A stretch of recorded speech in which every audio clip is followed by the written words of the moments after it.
ദൈവത്തിരുനാമത്തിന് സ്തോത്രം ചെയ്യുകയും സ്തുതിക്കുകയും ചെയ്യുന്നു. കർത്താവിൽ ധന്യരായ ദൈവമക്കളെ, വചനകേൾവി ഒത്തിരി സന്തോഷത്തോടെ കൈക്കൊള്ളുന്നവരെ, വീണ്ടും ഒരിക്കൽ കൂടി ഒരു ചെറിയ സന്ദേശം നിങ്ങളുമായി പങ്കുവയ്ക്കാൻ അനുദിന ചിന്തയിലൂടെ ദൈവം എന്നെ അനുവദിക്കുകയാണ്. ഞാനത് സന്തോഷത്തോടെ ചെയ്യാൻ ഒരുങ്ങുകയാണ്.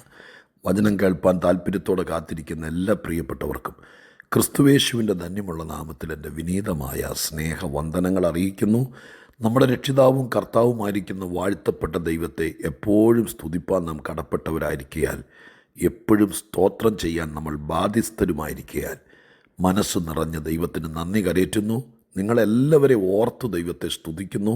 വചനം തരുന്ന, ആലോചന തരുന്ന, വചനത്തിൽ നിന്ന് ആഴമേറിയ ചിന്തകൾ നമുക്ക് സമ്മാനിക്കുന്ന ഒരുപാട് പേരുടെ കണ്ണുനീര് ഒരു കൈലേസ് കൊണ്ട് ഒപ്പിയെടുക്കുന്നത് പോലെ വചനം കൊണ്ട് ഒപ്പിയെടുക്കുന്ന മഹാദൈവത്തിന് എൻ്റെ ഹൃദയത്തിൻ്റെ ആഴത്തിൽ നിന്ന് നന്ദിയും സ്തുതിയും സ്തോത്രവും മഹത്വവും പുകഴ്ചയും കരയറ്റിക്കൊണ്ട് ഇന്ന് നിങ്ങളുമായി പങ്കുവയ്ക്കാൻ പരിശുദ്ധ ദൈവത്തിൻ്റെ തിരുസന്നിധിയിൽ എന്നെ പ്രേരിപ്പിച്ചിരിക്കുന്നത് വിശുദ്ധ മർക്കോസിൻ്റെ സുവിശേഷത്തിലെ ഒരു ചെറിയ വാക്യമാണ്. മർക്കോസിൻ്റെ സുവിശേഷം 5-ാം അധ്യായം 20-ാമത്തെ വാക്യം ഞാൻ നിങ്ങളെ വായിച്ചു കേൾപ്പിക്കാം. മർക്കോസ് 5:20. അവൻ പോയി യേശു തനിക്ക് ചെയ്തതൊക്കെയും ദക്കപ്പൊലി നാട്ടിൽ ഘോഷിച്ചു തുടങ്ങി. എല്ലാവരും ആശ്ചര്യപ്പെടുകയും ചെയ്തു. അവൻ പോയി ഘോഷിച്ചു തുടങ്ങി, എല്ലാവരും ആശ്ചര്യപ്പെടാൻ തുടങ്ങി. എന്നെ കേൾക്കുന്ന പ്രിയപ്പെട്ട സഹോദരങ്ങളെ, ഈ ഭാഗം ഗദരദേശത്തിലെ ഭൂതഗ്രസ്തൻ എന്നറിയപ്പെടുന്ന നീണ്ട കാലങ്ങൾ, ഏകദേശം 6000 ഭൂതങ്ങൾ മനുഷ്യ ശരീരത്തിനകത്ത് ആവസിച്ച് കയറി മനുഷ്യത്വം നശിപ്പിച്ച് കുടുംബത്തിൽ കയറ്റാൻ സമ്മതിക്കാതെ, ബന്ധങ്ങളെ മറന്ന് ശവക്കോട്ടയിൽ ശവങ്ങളുടെ കൂടെ ശവക്കല്ലറകളിൽ അവനെ രാപാർപ്പിച്ച് ആ നിലവാരത്തിൽ തകർത്ത് കളയാൻ വ്യാമോഹിച്ച് ഒട്ടിക്കൂടിയ 6000 ഭൂതങ്ങളുടെ ആ അമർന്ന പിടിക്കകത്ത് നിന്നൊരു മനുഷ്യനെ രക്ഷിപ്പാൻ കടൽ താണ്ടി ഇക്കരെ വന്ന കർത്താവിൻ്റെ സ്നേഹചരിത്രം വേദപുസ്തകത്തിലെ തന്നെ, ലോക ചരിത്രത്തിലെ തന്നെ ഏറ്റവും നിർണായകവും മാനവനോട് മനുഷ്യനോടുള്ള ദൈവത്തിൻ്റെ സ്നേഹത്തിൻ്റെ പ്രദർശനത്തിൻ്റെ തനി പതിപ്പും, അതിലുപരി എത്ര സംഘം ചേർന്ന ദുരാത്മാക്കൾ ഒരു മനുഷ്യനെ ഒതുക്കാൻ നോക്കിയാലും സർവശക്തൻ വിടിവിക്കാൻ നിശ്ചയിച്ചാൽ അവനെ വിടിവിച്ച് പുറത്തു കൊണ്ടുവന്ന് ഉപദേശിയാക്കുമെന്നുള്ളതിൻ്റെ ഭയങ്കരമായിരിക്കുന്ന വിപ്ലവ ഗാന രചന പോലെ ഇതിനകത്ത് പരാമർശിക്കപ്പെട്ടിരിക്കുന്ന ഒരു ഭാഗമാണ് ഗദരദേശത്തിലെ ഭൂതഗ്രസ്തൻ. പ്രസംഗിക്കാൻ അറിയാവുന്നൊരു കർത്തൃദാസനാണെങ്കിൽ കേൾവിക്കാരുടെ ചിന്താമണ്ഡലങ്ങൾക്ക് തീപിടിപ്പിക്കാൻ കഴിയുന്ന ആത്മീക ചിന്തകൾ നൽകുന്ന ചരിത്രം. ആ ഭാഗം വെറുമൊരു ചരിത്രമായിട്ടല്ല, ഇന്നും ഓരോ വ്യക്തിയെ സംബന്ധിച്ചിടത്തോളം ഏറ്റവും ശ്രേഷ്ഠകരമായി നിലകൊള്ളുന്ന ഒരു പാഠഭാഗം പോലെ നമുക്ക് മനസ്സിലാക്കാൻ കഴിയുന്നതാണ്. ആ പാവം മനുഷ്യൻ എല്ലാവരും ഉണ്ടായിരുന്നിട്ടും ദുരാത്മാക്കളുടെ പിടിയിൽ അമർന്നതുകൊണ്ട് മനുഷ്യത്വം നഷ്ടപ്പെട്ട സാധുവായ മനുഷ്യൻ, സുബോധം നഷ്ടപ്പെട്ട് എന്താ ചെയ്യുന്നതെന്നറിയില്ല, എങ്ങോട്ടാണ് പോകുന്നതെന്നറിയില്ല, വീടിനെക്കുറിച്ച് ഓർക്കുമ്പോഴൊക്കെ കരഞ്ഞുകൊണ്ട് ഓടും, പക്ഷെ വീട്ടിലെത്താൻ സമ്മതിക്കില്ല. ഞാൻ പരിശുദ്ധാത്മാവിൽ ആ ഭാഗം വ്യാഖ്യാനിക്കുന്നു. കർത്താവിനോട് കർശനമായിട്ട് പറയാൻ പറയുന്നു. വീടുണ്ട്, ജീവിതമുണ്ട്, ഭാര്യയുണ്ട്, കുഞ്ഞുങ്ങളുണ്ട്, എല്ലാവരും ഉണ്ട്. പക്ഷെ അവിടേക്ക് ഓടിയെത്താൻ വേണ്ടി ശ്രമിക്കുമ്പോൾ, കയ്യെത്താവുന്ന ദൂരത്ത് ഓടി വരുമ്പോൾ വീട്ടിൽ കയറ്റാതെ, ബന്ധങ്ങളുടെ അടുക്കലെത്താതെ, ഭാര്യ ബന്ധങ്ങളിലേക്ക് ഒട്ടിച്ചേരാൻ സമ്മതിക്കാതെ, കുഞ്ഞുങ്ങളെ വാരിയെടുക്കാൻ സമ്മതിക്കാതെ അകറ്റി നിർത്തുന്ന നിയമങ്ങളോ അതിൻ്റെ പുറകിൽ പ്രവർത്തിക്കുന്ന ബന്ധങ്ങളോ ബന്ധുക്കളോ ആര് തന്നെയാണെങ്കിലും ദുർഭൂതങ്ങൾ ആവഹിച്ച് വീട്ടിലേക്ക് വരാൻ സമ്മതിക്കാതെ ഒറ്റയ്ക്കിരുന്ന് കരഞ്ഞും ജീവിതം മുരടിപ്പിച്ച് നിർത്തിയ ദുരാത്മസേന പോലെ നിൽക്കുന്ന ചില ദുഷ്ടശക്തികളുടെ വിലക്കിനകത്ത് അമർന്നുപോയ ചിലരെ ഈ വാക്കുകൊണ്ട് സ്വർഗം രക്ഷിക്കാൻ ആഗ്രഹിക്കുന്നുണ്ട് കേട്ടോ. നിൻ്റെ മനസ്സിനകത്ത് കുടുംബത്തെക്കുറിച്ച് ചിന്തയുണ്ടോ? നിൻ്റെ മനസ്സിനകത്ത് നിൻ്റെ പ്രിയപ്പെട്ടവരെ തിരിച്ചു കിട്ടണമെന്ന് ആഗ്രഹമുണ്ടോ? നിനക്ക് ജീവിതത്തിലേക്ക് മടങ്ങി വരണമെന്ന് ആഗ്രഹമുണ്ടോ? നിൻ്റെ പൊന്നോമന മക്കളെ ചേർത്ത് നിർത്തണമെന്ന് ആഗ്രഹമുണ്ടോ? നിനക്ക് പഴയതുപോലെ ആത്മീകനാകണമെന്ന് ആഗ്രഹമുണ്ടോ? നിനക്ക് ദൈവത്തെ പ്രകീർത്തിക്കണം, ശുശ്രൂഷയിലേക്ക് മടങ്ങി വരണമെന്ന് ആഗ്രഹമുണ്ടോ? ബ്രദർ, സിസ്റ്റർ, ഉണ്ടോ? ഉണ്ടെങ്കിൽ നിന്നെ തേടി വരുന്ന ഒരു അരുമനാഥനെ ഞാൻ ഈ പാരഗ്രാഫിനകത്ത്, ഈ 5-ാം അധ്യായത്തിനകത്ത് കാണുകയാണ്. അത് നിങ്ങളുടെ അടുക്കലേക്ക് വചനമായിട്ട് ദൈവാത്മാവ് അയക്കുകയാണ്. നീ മനസ്സുകൊണ്ട് ആഗ്രഹിച്ച് കരയ്. എനിക്ക് വേറൊന്നും വേണ്ടപ്പാ, ജീവിച്ചാൽ മതി. എൻ്റെ വീട്ടിൽ പോകണം, എൻ്റെ പ്രിയപ്പെട്ടവരെ കാണണം, എനിക്ക് ആ സ്നേഹം വീണ്ടെടുക്കണം, മുറിഞ്ഞുപോയ ബന്ധങ്ങൾ മടക്കിയെടുക്കണം, എനിക്ക് സന്തോഷിക്കണം, എനിക്കെൻ്റെ അപ്പനെ സന്തോഷിപ്പിക്കണം, എൻ്റെ ജീവിത പങ്കാളിയെ ചേർത്ത് നിർത്തണം, എൻ്റെ കുഞ്ഞുങ്ങൾ എന്നോട് കൂടെ നിൽക്കണം. ആഗ്രഹമുണ്ടോ?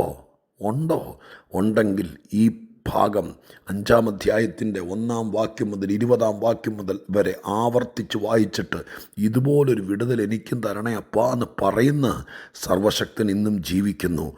ഏത് വീട്ടിൽ വിടാതെ, സ്വന്തക്കാരുടെ അടുക്കലെത്താതെ, നിൻ്റെ അവകാശത്തിന്മേൽ നിന്നെ എത്തിക്കാതെ, ഞാനിങ്ങനെ കുറച്ചുകൂടെ തെളിച്ച് പറയാട്ടോ, ദൈവപ്രേരണയിൽ നീ കിടക്കേണ്ട മുറിയിൽ നിന്നെ കയറ്റാതെ, നീ കിടക്കേണ്ട കട്ടിലിൽ നിന്നെ കിടത്താതെ, ഹല്ലേലൂയ, നിന്നെ അകറ്റിക്കൊണ്ടിരിക്കുന്ന ആരാണെങ്കിലും, നിനക്കെതിരെ നിയമമുണ്ടാക്കുന്ന, നിയമപ്പഴുതുകളുണ്ടാക്കുന്ന ബുദ്ധിരാക്ഷസന്മാരുടെ മുമ്പിൽ വെച്ച് 6000 ഭൂതങ്ങളുടെ കയ്യിൽ നിന്ന് വിടുവിച്ചെടുത്ത ദൈവം ഇന്ന് നിനക്ക് വേണ്ടി, നിൻ്റെ കുടുംബത്തിന് വേണ്ടി, കുഞ്ഞുങ്ങൾക്ക് വേണ്ടി എഴുന്നേൽക്കുകയാണ്. കേരളത്തിൽ നടക്കുന്ന ധാരുണ സംഭവങ്ങളൊക്കെ ദൂരത്തിരുന്നും വിദേശത്തിരിഞ്ഞുകൊണ്ടും യൂട്യൂബിനാണെങ്കിലും ചങ്ക് മുറിഞ്ഞ് കാണുന്നുണ്ടല്ലോ. ഭാര്യയെ ഭർത്താവിനോട് അടുപ്പിക്കാതെ, അവരുടെ കുഞ്ഞുങ്ങളെ ചേർത്ത് നിർത്താൻ സമ്മതിക്കാതെ, വഴിത്തലക്കിലും റെയിൽവേ ട്രാക്കിലൊക്കെ അരിഞ്ഞിട്ടിരിക്കുന്ന വാഴത്തട പോലെ വെട്ടിമുറിച്ച് കളയാൻ പിശാചടരാടുമ്പോൾ ഇത് കുഞ്ഞുങ്ങളെയായി കാണരുത്, നമ്മുടെ വീട്ടിൽ സംഭവിക്കരുത്.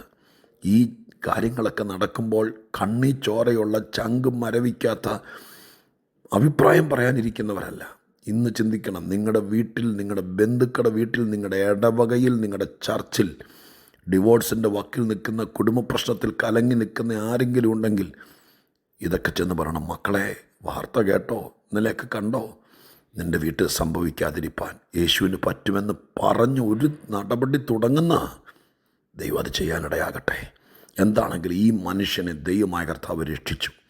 അവൻ കൂടെ പോകാൻ ആഗ്രഹിച്ചിട്ടും അവനെ വീട്ടിൽ വിട്ടു. ഞാനത് ഒത്തിരി ചിന്തിച്ചിട്ടുണ്ട്. വഴിയിൽ നിന്നവനെയും ചുങ്കം പിരിച്ചവനെയെല്ലാം കൂടെ കൊണ്ടുപോയിട്ട് ഇത്രയും വലിയൊരു സാക്ഷിയെ കൂടെ കൊണ്ടുപോകാതെ വീട്ടിൽ നിർത്തിയിട്ട് പോയത്, അവൻ കെഞ്ചിയിട്ട് എന്താ അപ്പാ വീട്ടിൽ നിർത്തിയിട്ട് പോയത്? എന്നോട് കർത്താവ് പറഞ്ഞു, അവൻ വീട്ടിൽ നിൽക്കണം. കാരണം വീട്ടുകാർക്ക് അവനെ കിട്ടിയിട്ടില്ല. ഇവനും വീടിൻ്റെ സ്നേഹം കിട്ടിയില്ല. പിശാച് കൊണ്ട് നടക്കുമല്ലായിരുന്നോ? നാം കുറച്ച് നാൾ കുടുംബത്തിൻ്റെ സ്നേഹം അനുഭവിക്കട്ടെ, വീട്ടിൽ നിന്നുകൊണ്ട് ശുശ്രൂഷിക്കട്ടെ, അപ്പൻ്റെ അമ്മയുടെയും ഭാര്യയുടെയും മക്കളുടെയും കൂടെ നിന്ന് ശുശ്രൂഷിക്കട്ടെ. എൻ്റെ കൂടെ പോകുന്നവരൊക്കെ പടകും വലയും വിട്ട് ഒറ്റയ്ക്ക് എൻ്റെ കൂടെ പോന്നാലേ അവൻ വീടിൻ്റെ സുഖം അനുഭവിക്കട്ടെ എന്ന് കർത്താവ് എന്നോട് പറഞ്ഞു. അവനവിടെ നിൽക്കട്ടെ, വീട്ടിൽ നിർത്തി. എന്നിട്ട് വീട്ടിലവൻ വെറുതെ ഇരുന്ന് 2 എരുമയും മേടിച്ചുകൊണ്ട് 4 ചൂട് കപ്പയിട്ട് അവിടെ നിന്നല്ലോ നമ്മൾ വായിച്ചത്. 20-ാമത്തെ വാക്യത്തിനകത്ത് വായിച്ചു, അവൻ പോയി യേശു തനിക്ക് ചെയ്തതൊക്കെയും ദക്കപ്പൊലി നാട്ടിൽ ഘോഷിച്ചു തുടങ്ങി. അത് പറയാനാണ് ഞാൻ വന്നേട്ടോ. ഘോഷിച്ചു തുടങ്ങി. ഒരു നല്ല തുടക്കം സഹചരേ, ഒരു നല്ല തുടക്കം. ഇപ്പം ഞാൻ പറഞ്ഞത് നിങ്ങൾ കേട്ടോ.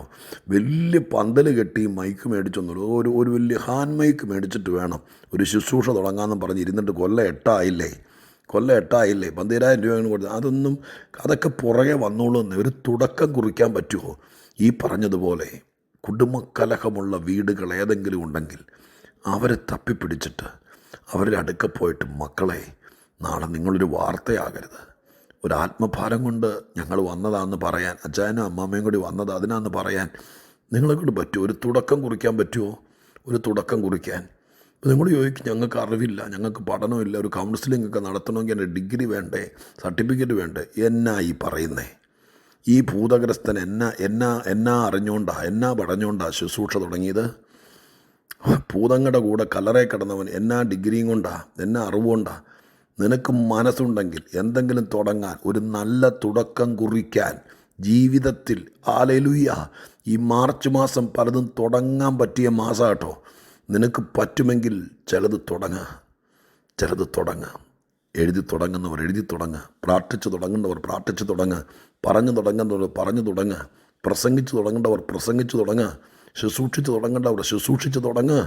വീട്ടിലൊരു പ്രാർത്ഥന നിങ്ങളുടെ വീടിൻ്റെ മേൽക്കൂരയിൽ നടത്തി തുടങ്ങേണ്ടവർ അങ്ങനെ തുടങ്ങുക. ഭവന സന്ദർശനം നടത്തേണ്ടവർ അങ്ങനെ തുടങ്ങുക. ആ മാസത്തിലൊരിക്കൽ വട്ടത്തിൽ കൂടിയിരുന്ന് നിങ്ങളുടെ സുഹൃത്തുക്കളെയും കൊണ്ട് വിളിച്ച്, അല്ലെങ്കിൽ നിങ്ങളുടെ ചർച്ചിൽ, നിങ്ങളുടെ ഇടവകയിൽ പ്രാർത്ഥനാ താല്പര്യമുള്ള 10 പേരെ ചേർത്ത് ദേശത്തിന് വേണ്ടി പ്രാർത്ഥിക്കാൻ പറ്റുന്നൊരു സംഭവം തുടങ്ങണമെങ്കിൽ തുടങ്ങാൻ, നല്ല തുടക്കങ്ങൾക്ക് തുടക്കം കുറിക്കുക. എന്തായിരുന്നു ആ സംഭവത്തിൻ്റെ കൺക്ലൂഷൻ?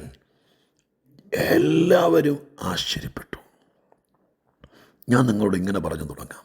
പ്രിയരെ, നിങ്ങൾക്ക് ആരാദ്യം പറയൂ എന്നൊക്കെ പറഞ്ഞിരിക്കുന്നത് പോലെ വെറുതെ അങ്ങോട്ടും ഇങ്ങോട്ടും മുഖം വീർപ്പിച്ചിരിക്കാതെ, നിങ്ങൾ ആ ഫോൺ എടുത്തിട്ട് ഒന്ന് പ്രാർത്ഥിച്ചിട്ട്, ഇന്ന് വെയിലാറിക്കഴിയുമ്പോൾ കുറേ നാളായിട്ട് മിണ്ടാതിരിക്കുന്ന കക്ഷിയോട് ഒന്ന് മിണ്ടാൻ തുടങ്ങാമോ?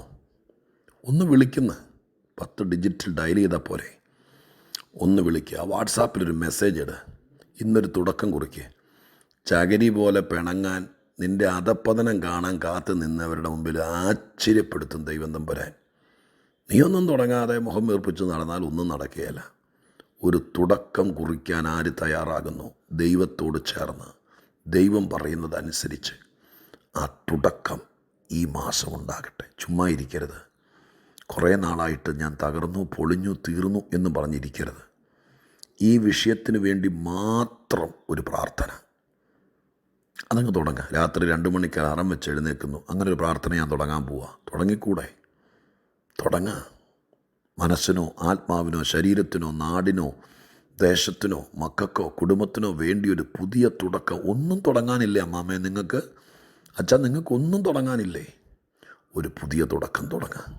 ആത്മീകത്തിലോ ഭൗതികത്തിലോ ചിലരെ ആശ്ചര്യപ്പെടുത്തത്തക്ക രീതിയിൽ ദൈവം കൂടെ നിൽക്കും കേട്ടോ.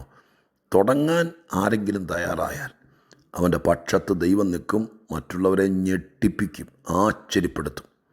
സംഭവിക്കട്ടെ. ഞാനിനി പ്രാർത്ഥിക്കട്ടെ. പരിശുദ്ധ ദൈവമേ, ഞങ്ങളുടെ സ്വർഗീയ പിതാവേ, ആത്മപ്രേരണ പലവട്ടമുണ്ടായിട്ടും ഒന്നും തുടങ്ങാതിരുന്നവർ ഇന്നും ഒതുങ്ങിക്കൂടി. കയ്യിലൊന്നുമില്ലെങ്കിലും ഒരു തുടക്കം കുറിച്ചവരൊക്കെ ഒരു സംഭവമായി മാറി. ഇന്നവർ പലർക്കും ആശ്ചര്യമാണ്. അപ്പാ, ഈ കേട്ടതെല്ലാം ശ്രദ്ധിച്ച് കേട്ടവർ, 1, 2, 3 പ്രാവശ്യം ഈ സന്ദേശം കേൾക്കുന്നവരുണ്ടെന്ന് ഞാൻ അറിയുന്നപ്പാ. ആവർത്തിച്ച് കേൾക്കുന്നവർ, അവരെക്കൊണ്ട് ചിലത് ദൈവം അങ്ങ് തുടങ്ങിക്കണേ. പുതിയ തുടക്കങ്ങൾ ഈ മാസം ഒത്തിരി പേര് ആത്മീക ഭൗതിക വിഷയങ്ങളിൽ തുടങ്ങട്ടെ. അതൊരനുഗ്രഹമാകട്ടെ. ദൈവം പ്രവർത്തിക്കണം. അത് മറ്റുള്ളവരെ ആശ്ചര്യപ്പെടുത്തണം. 2025 കഴിഞ്ഞു പോകുന്നതിനേക്കാൾ മുമ്പ് തുടക്കം കുറിക്കുന്നവരൊക്കെ ഒരാശ്ചര്യമായി മാറാൻ ദൈവം ഇടയാക്കണം. പ്രാർത്ഥിക്കുന്നു. പ്രാർത്ഥന കേൾക്കുന്നവരോട് അഭയാചന കഴിക്കുന്നു. യേശുവിൻ നാമത്തിൽ തന്നെ. ആമേൻ.